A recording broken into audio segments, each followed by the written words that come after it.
We're back for episode 9. Woo! Is this episode 9? Yeah, it's episode 9. Oh boy. So we are really getting into world domination arc now. Yeah. This is sort of like the setup for a lot of what's still to come. Oh god, yeah. So it started off with what you thought it would with you kind of thought the cold open. Yeah, I mean I thought like 2 different things, but it did start right where it left off. With which was good, but also like very kind of jarring. I was like, oh yeah, that's we're true. going right into this, because I feel like all their cold opens have been like, well, it's similar to sort of chill. Yeah, you're right, and it's similar to last season when the episode when they cliffhanged and they were like, oh, Reagan might be dead, and they picked back up exactly where it was. No, not really, because they did, because they went back and they did the same scene, and then they cliffhanged again going into the opening, and then after the opening was when they did it. Yeah, that's true. Which I thought was silly, but whatever. Anyway, I thought it was fine. We got to see, because like last episode we saw Mob upset, obviously, but not to the full extent of how upset he is. Right, and we didn't go into the 100% tenacity or obsession. Which is really important to this. Yeah. And I just feel like a lot of like anime onlys that were like, wait, is his family dead? And like that it does feel kind of like, oh, okay, like it got picked up right where it left off, where it's like, oh, they're not dead, or they might not be dead. Yeah. Although it still does kind of leave you hanging for at least until we see Ritsu and we know for sure that they're not dead. So it does leave you hanging for a little bit. Right, because even then, like both Dimple and Reagan like acknowledge we don't really know. We kind of have some guesses.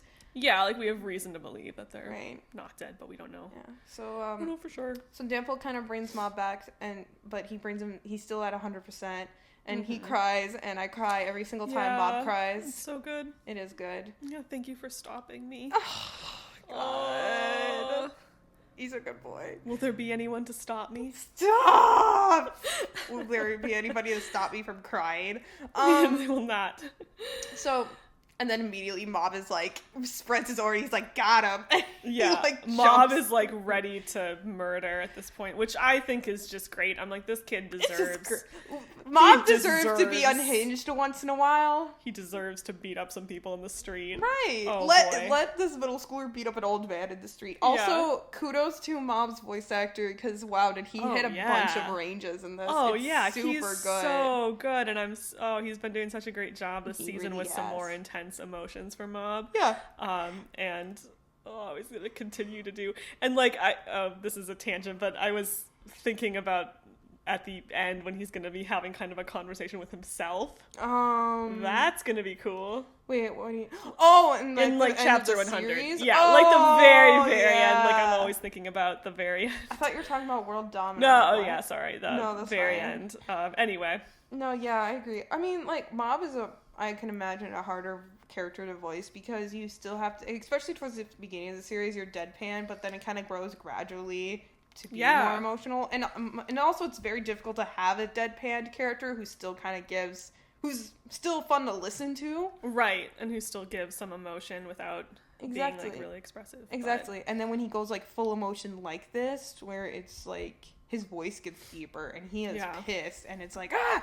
Oh, it's good. Yeah. I love Mob saying, who said you could pass out? Who gave you the rights? Oh, God. Like, that is, like, one of the most hardcore things I've ever heard. Like, that's, like, such a villain line. I'm like, it really is.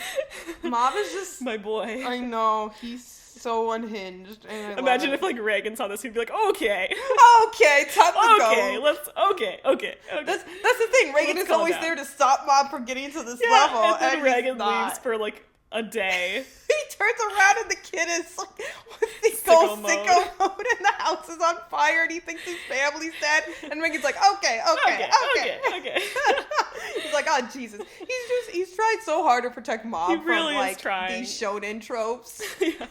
He's like, you don't have to kill anyone. You don't have to fight. You can be a middle schooler. It's okay to run away. He turns around for a second. And this happens. Mob's house is on fire. He literally does, because he's like, oh, Mom is like resting from the marathon. Right, he like just everything's saw him. Fine. Yeah, exactly. He just saw him like 2 hours ago.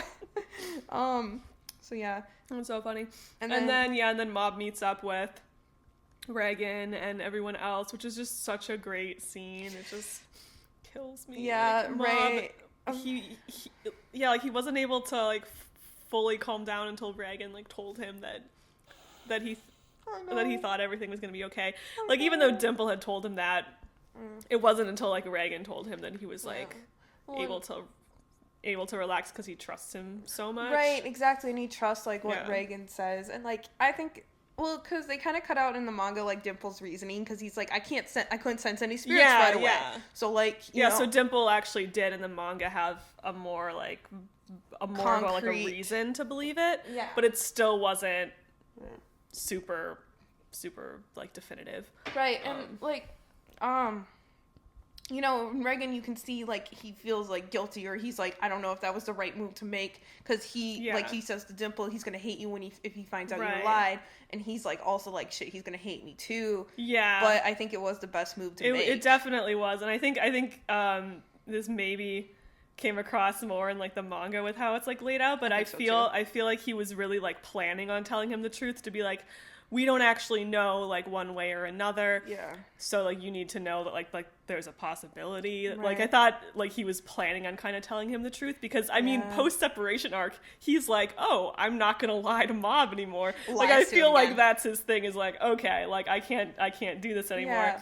But then, like, he sort of realizes that it would not help, and he doesn't really, like, lie to him, but he keeps something from him, definitely. Yeah, he does, but also Reagan gives, like, his own reason.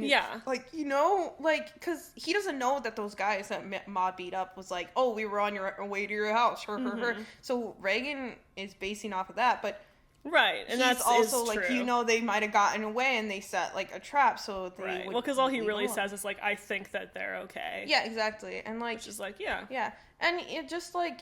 Telling Mob, okay, yeah, there's a possibility that they could be dead, but they also could be alive. Mob's going to focus on that first part. Yeah, definitely. Like, they're dead? Right, because he's been thinking that this whole time, is that there's a possibility that they're dead. So he kind of needs to be told, like, no, I think that they're okay. Right, and it's okay to calm down. And I think it also shows that Reagan's trying to be the adult again, where he's like, you know, you're a child, you shouldn't have to deal with this. I'm going to try to figure this out for you. Yeah.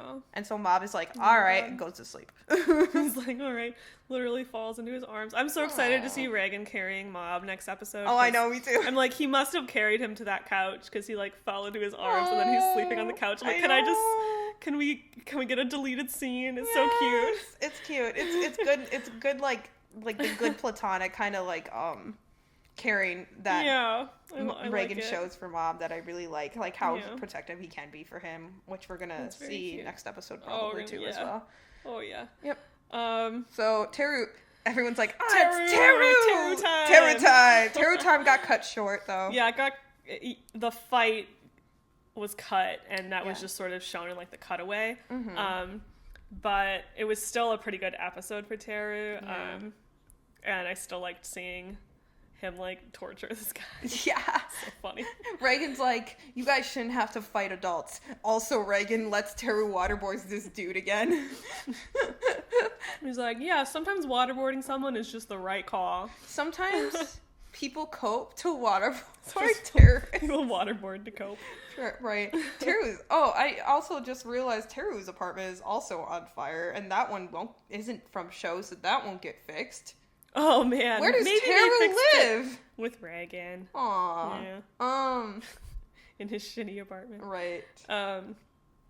Yeah, and I don't know what I was gonna say. Teru. So yeah, Teru. Yeah, but like going into this, I kind of thought they would probably cut out some of the fights in World Dom because World Dom is long. They definitely have to streamline them. A lot of it. And like that fight was really cool because it shows kind of how Teru has gained all these powers. Like he uses like the cloning thing from the claw guy. The one dude. whatever his name is. Yeah. And he uses like the air whips from Tarada, I guess. But it's like we sort of know those things anyway, and they sort of established some of that at the end of this episode too, where it showed how he. So I feel like they still got across. So yeah, I think they kind of combined this fight, or what this fight would have been, with the fight with Shimazaki. Because originally the original fight with Shimazaki was like the shorter, right? Yeah, it was really short in the manga. Actually, going back and reading it after the episode, I was like shocked with how short that that fight was. That's at the end of this episode. Like, it's very simple. So I think that they kind of combined them and gave it to like a bigger character instead of this random dude. Yeah, which is fair. Yeah. The only thing I think that was important, that was established in that fight in the manga, was the fact that Teru can have a barrier up while he also attacks. But we were kind of talking about this earlier, and I don't think that ever comes back. Yeah, I don't think it is. So I don't think that like establishing that is like important. And even then, they can always establish it in another fight. Yeah, so I think it's fine. It is important, right? So then we get Suzuki Toichiro, our big villain. Our big bad dude. One random thing that I thought was weird was they changed his age from the manga to the anime, like, slightly. Yeah. Also, the fact that they give his name at all in the manga. You mean his age? Yeah. His name. We don't need to know his name. Who is this dude? You just call him Eyebrows. You just call him Show's dad. Show's dad. The fact that they gave his age in the manga is weird, because I don't really do that for any other characters. They don't. So I'm like, what's being conveyed? But it got changed from 48 to 46. They were like, why, Bones? Near 50 is too much. We're gonna lower that bitch. Like, I don't understand why. That's like such a small change. The only thing I could think of was, unless someone just got it wrong when they were like taking notes. Oh yeah, even maybe the manga. No, because the wiki lists it as that. Right, and like an age isn't something you can get wrong in translation. It's a number. Yeah, that's fair. You know? The only thing I could think of was if they tried to heighten like the parallels between Tochiro and Mob, and say that Tochiro started storing energy at 20 years ago, and they changed it to 44, so he was the same age as Mob when he started being like, I can take over the world. Wait, no, that would be 24. Shit, you're right. They changed him to 34. He had show when he was like 20. Wait, how old was he when he did have show? He was like 30s, like mid 30s. That's pretty late to have a kid. Not really. I guess not. It wigs me out that Tochiro was with Show's mom. Like, wow, he's like, he's like courting her. He's like, by the way, they conceived a child while he was storing energy. He's like, I'm storing energy, and she's like, you know what I mean. She's like, all right, that's cool, I'm guess. Preparing for my world domination. Yeah, it's like some kind of... Let's have a baby. What kind of foreplay? Let's have a child.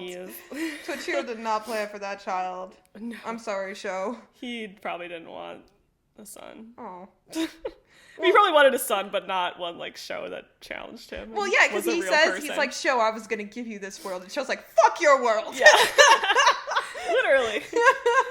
Show's like, fuck your powers.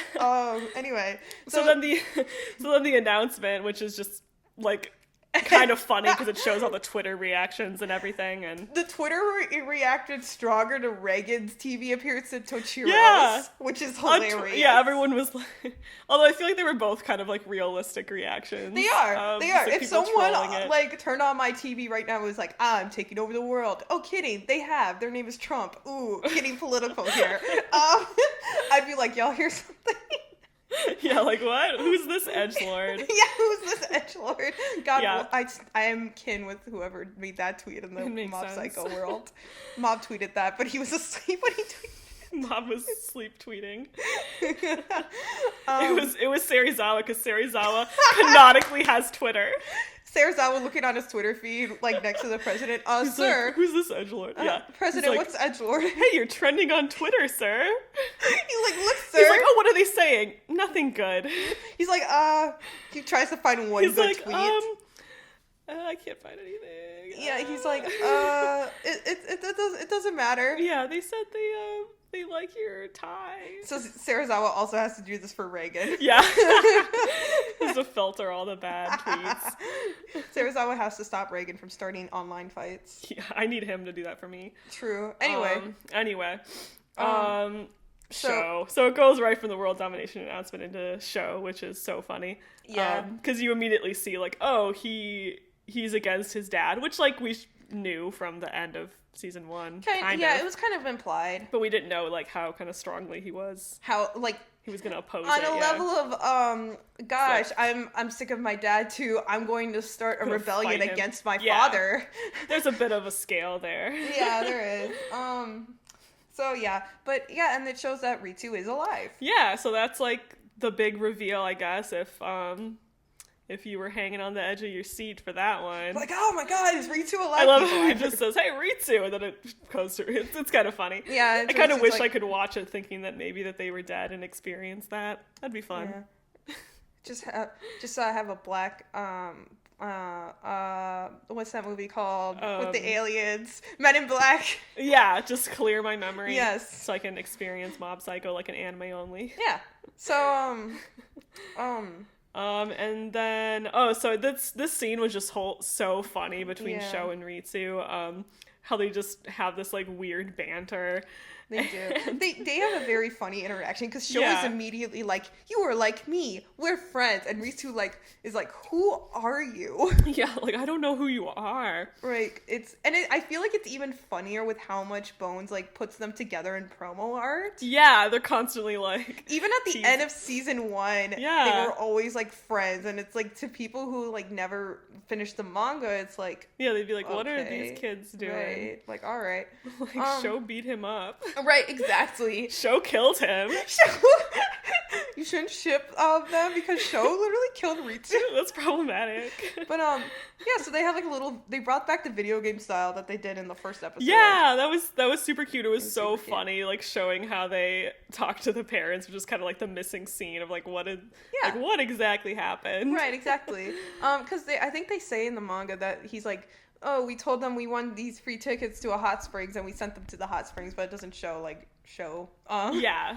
Also, if you notice, he house. like jumps out of his shoes into the house. What a good, polite boy. Yeah, good boy. Leaving his shoes off. And then he's like, and now I'm gonna have my goons burn down your house and plant bodies to scare your brother. Can't leave dirt into the track dirt into the house and I'm about to burn it down. Yeah, that's really funny, actually. I know it's polite anyway to take your shoes off anyway, but also that's super funny. He's like, I'm gonna burn it down anyway, but I don't want to get it dirty. He needed to leave a good impression on the parents. That's true. Yeah. And they're like, who is this? Like, who is this boy? Who is this like bastard child bringing shoes into her? Ritsu, who is this? He's like, hello, I have a coupon for you. They're probably like, oh, Ritsu has a friend. Yeah, they're literally like, is that your friend? He's like, no.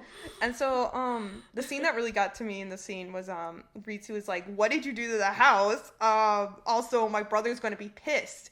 And how Sho, like, takes that and how he, thinks that means in Ritsu's world. Yeah, he says, like, oh, I guess, like, you had a hard life, too, or something. Because... Oof. Right. Oh, boy. Well, because it's, like, we know that Sho projects onto Ritsu. He thinks Ritsu fears Mob just like he fears his dad, which, to an extent, he's right. Yeah, and, and Ritsu says that. He's like, yeah, you're kind of right. I do understand. Like, if my brother ever did this, I would be the one that would try to stop him. Right. Which I'm like, can you stab me in the heart instead of saying that, Ritsu? Right, but the thing is, it's like, I think Sho projects too much onto it. Yeah, he doesn't totally like he assumes that it's like that it's that situation right now. Yeah, exactly. It's not gone as far at all. He's like, it would never go as far. Right. But that's why Ritsu and Sho's like friendship, like not friendship, but like initial interaction, this is their friendship, I think, grows bigger than that later on, where they're like, you have a very strong psychic in your family and you're afraid of them as well. And like Sho understands that. So, but he misinterprets Ritsu's, he's going to be pissed as like, I think as Mob's going to be pissed at him. Yeah, or like him getting mad will result in like Ritsu getting hurt. Right. Which is kind of how Ritsu feels though. Yeah, but like, it's not inaccurate. Right, but the thing is Mob is also afraid of that. Yeah, that's also Mob's worst fear is hurting Ritsu. And that's what separates him from Tochiro. Yeah. Tochiro doesn't care if Sho gets hurt. He beats Sho up. I know, that's gonna be really hard to watch. Oh my god, I know. And like just how graphic they've gotten with like I know there's a point to it with like, you know, the fight with Mob with the Claw dude in the alleyway is supposed to be hard to watch. The fight with Mob and Mogami at the first part is supposed to be hard to watch because the point is they're children and they shouldn't have to deal with this. But it's also very hard to watch. And like, you know, Teru and Shimazaki. Oh, that's good. That was upcoming Ritsu and Shimazaki and more Teru and Shimazaki. Shimazaki's just bad, dude. Shimazaki's such an asshole. He's a good villain. Is he sexy? Yes. Did Bones make him horny? Yeah. But speaking of horny, let's talk about Joseph. Yeah, I think it's time to talk about Joseph. I was not a Joseph stan. I didn't really care about Joseph at all until I saw the pink hair in the preview for last week, and I was like, okay. We all individually got up and we said, okay. It's time to stan Joseph. We really were. On the Discord, we were like, this is now a Joseph Discord. We're like, this is a Joseph Discord now. Joseph really is out here with his dyed-ass pink pastel punk style. I fucking love him. With his skinny jeans. With his, like, electric lighter. Metallic, like, silver clothes. Yeah, with his electric lighter. Like, skinny cigarettes. Yes. He definitely... Okay, so... I work at a convenience store, so I know all the cigarettes. And there's, like, a brand that's called Super Slims. They're also called Purse Packs. And they are... very, very, very skinny. They're like... Is that what Joseph smokes? Yes, that is... What I'm saying is this is what Joseph smokes. Because most cigarettes, you know, are in like a rectangular box. This isn't like a super skinny rectangular box. Oh, yeah. And so they're... And I've seen them before, and they're super skinny, and they're a bit taller than regular cigarettes. And they're very tiny. What he's... Yeah. And they kind of look like a shorter version of like those like long cigarettes. Oh, yeah, the long like 1920s lady cigarettes. Yeah, so that's what Joseph smokes. He smokes the cigarette holder. Yeah. That's what he smokes. Very elegant. Yeah. No, he's just great. I just was really into this character. He's just neat. I just think he's neat. I just think he's neat. I want that exact outfit, like that little short jacket. God, I stan it. It's cool. The feeling when you gotta fight this terrorist boss at 5, but at 6 you have like a punk concert to go to. You gotta go to a rave party at 6. I love it. Yeah, I like Joseph. Great. So then they bring in the Super 5. Super 5. Or the Ultimate 5, I guess. The Ultimate, yeah, we're gonna call him the Super 5 still. Fuck you, Crunchyroll. Ultimate 5. Yeah, so we met Hattori like a while ago, but then we get Serizawa. The most anticipated part of like the season? He was there. Probably. Have you seen him? Have you seen my man? I've been waiting for this for so long. Yeah. Since season 2 started. Since I read the manga. Yeah. Yeah. He was good. I love him so much. He was good. Serizawa had like a lot of range also thus far. Yeah. So and the way that he was animated, like the voice acting, they really brought in, even in this short scene that he's in, they kind of showed like what they could do with him. Yeah. Like he was like scary and also goofy. Yes. And it's like because he is kind of goofy. Like that's his, he's a goofball. He's a goofball. I love him so much. Like he's just weird and funny and he is. And the thing is scary. And I think this scene really shows like because I mean Serizawa calls Tochiro president exclusively. Mm-hmm. He really thinks he just works out of business. He's just doing business for the president. And he thinks this is right. And we're going to see more of that, but like... Where he's like so repressed and like just like ignoring what they're really doing out of his own kind of like self-preservation instincts. He really does. And like, I mean, we'll see that more, but like just like it kind of at least see a little bit how much he's like oh, I just like doing good work for the president. I like being he just likes to belong. I like being a good employee. He likes to belong. Yeah, like that's his only thing really is he got... You ever throw a man giant, through 3 walls? Yeah, a pastel punk man through 3 walls to be employee of the month. You would do that? Right. Yeah, I would. I have. So we didn't see Serizawa's aura yet. Yeah. But we've seen... we didn't really see the other of the Super 5 except for Hattori, so we'll see there. They actually went crazy with auras this season. Yeah, this episode we got a lot of like minor characters. They've been doing that all season 2, kind of. Yeah. Now that I think about it.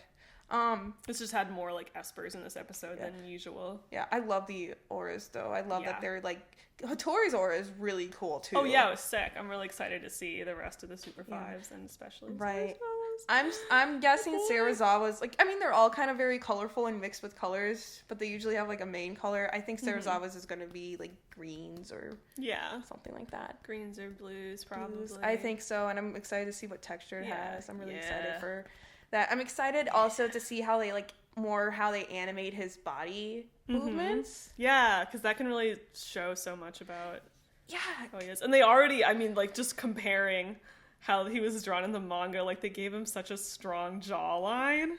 Nice. That's good. That's good. Good on you, Bones. Good on you, Bones. I endorse that. I do too. Speaking of which, some of the characters in some of the scenes were they were a bit more off model. I don't know if they brought in different storyboarders. Especially. Yeah. Reagan's jaw especially was very pointy in some pointy scenes. Chin. He had a pointy chin. He looked a little weird. He gave his jaw to and Teru's eyes looked a little strange. Yeah, I don't mind Teru's eyes as much. I think it's like an interesting like little cat eye kind of thing. Yeah. I think they just had different storyboarders, or they're gonna clean it up when it goes to DVD. Yeah. And it was just a little off model, but I'm not too sure. They're saving their budget for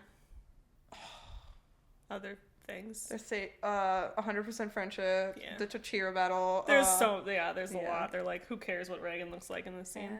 And then Minagishi had purple hair as well. Yeah, I'm like, can you guys? Okay, we're going a little overboard with the purple hair at this point. Like, well, so I was thinking about this in the shower because when you were showering, you're just like, Mob Psycho. And you think about Mob Psycho, yeah. Well, I realized they're giving like a lot of bit time characters, these extravagant outfits and hair colors because it shows like Mob stands out from like the normal anime protagonist because he doesn't look like a traditional one. He has like plain looking hair, and that's his whole point as a character, is that like he blends into the mob, he blends into the background. Yeah, but he's still the anime protagonist, and it's kind of poking fun at that, like, oh, you can tell who the protagonist is in any anime because of the hair. So I thought that was kind of, I don't know, I think it's kind of funny, but like also like there's 3 people with purple hair right now, and they're all gonna fight over that purple hair dye. Yeah, probably more, but yeah, so funny. Yeah. Then Shimazaki, who's the last of the Super 5. Yep. And his introduction was really cool. It was the way that they did that whole part. With the Prime Minister. It was fun. Yeah. They made him cool. Yeah, they really went for like a more horror, like not horror, but like creepy aspect with his eyes too. Yeah. Yeah, definitely. Which is fair. But also the animation for when he was like dodging the bullets was very sleek. Very nice. Cool. Very good.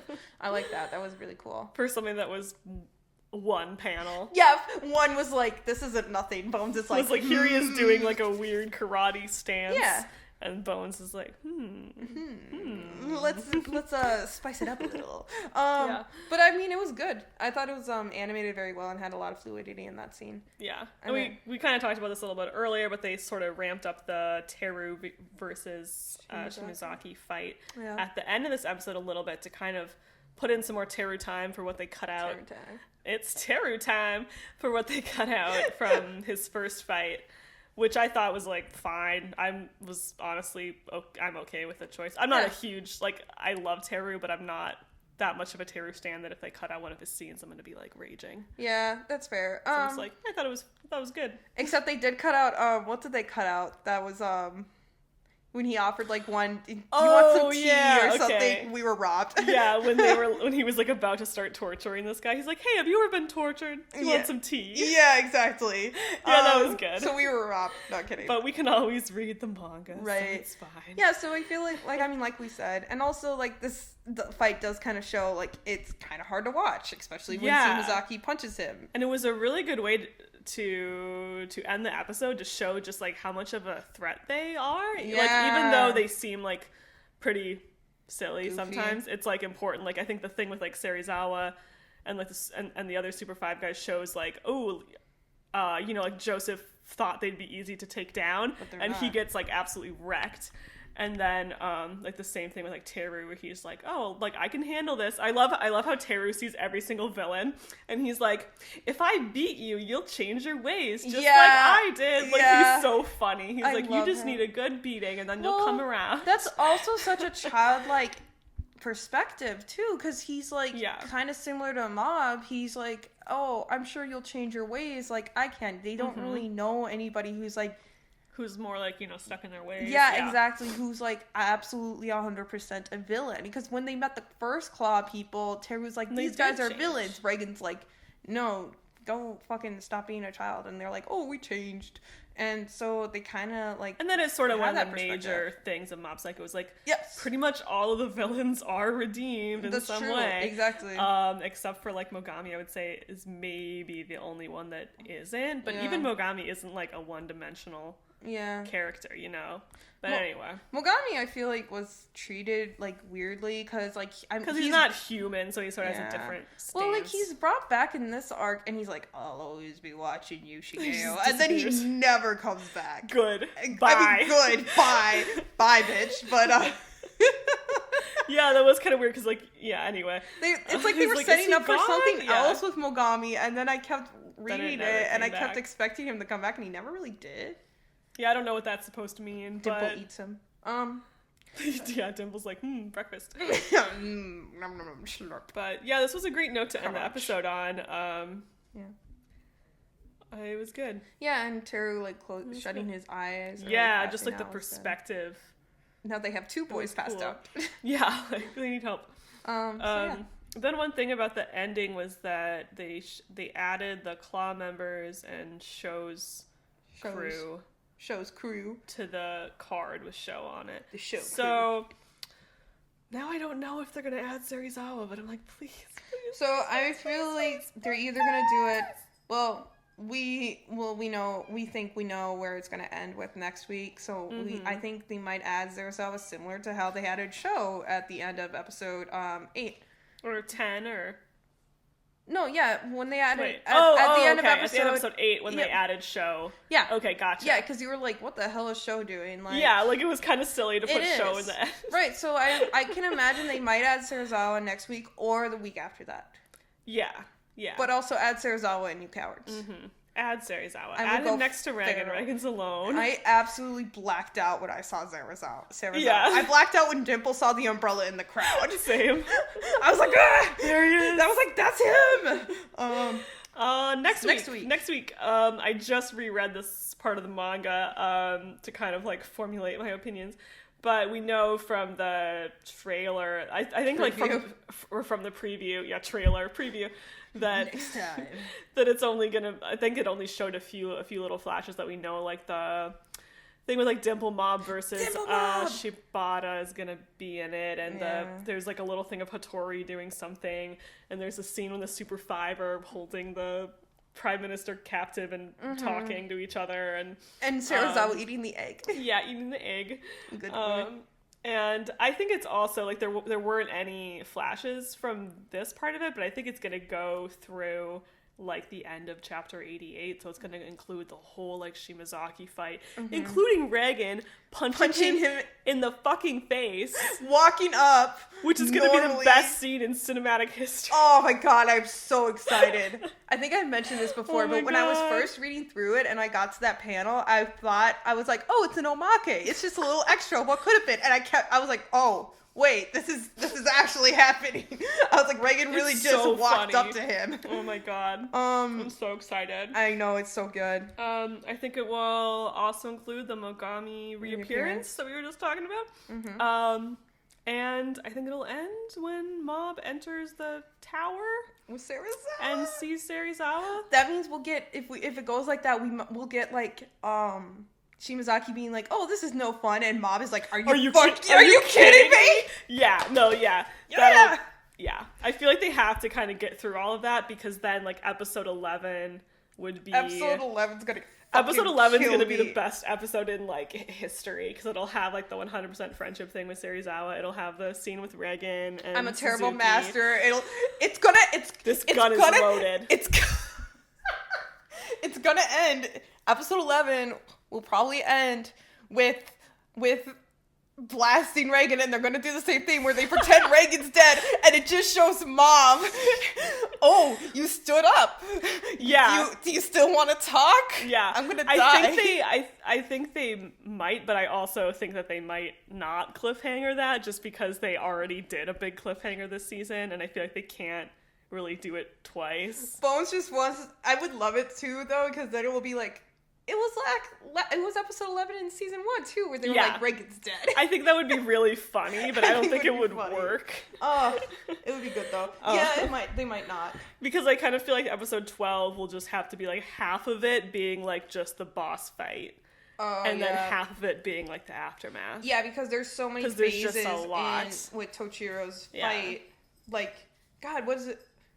Like, ecstasy, shame. There's like a resignation in there. They might cut that one out. No, that's a really important one. Oh, yeah, you're right. Yeah. That is. I mean, they're all important. I don't think, and they're all pretty quick. Yeah. I mean, then there's like, isn't there like a sadness? And I mean, it ends with kindness. I don't remember all of them. Yeah, it ends with kindness. That's what I was trying to think of.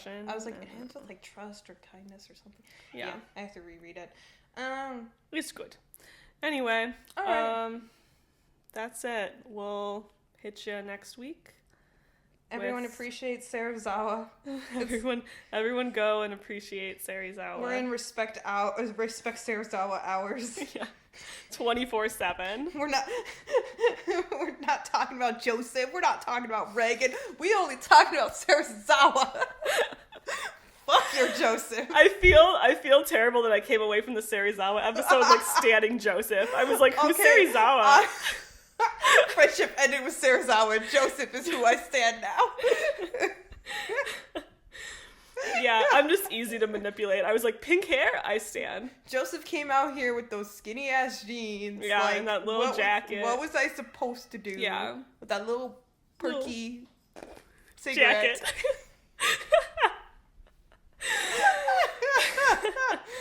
He's hot. Joseph's hot. We'll say it. Serizawa's hot too. Everyone's hot except for Tochiro.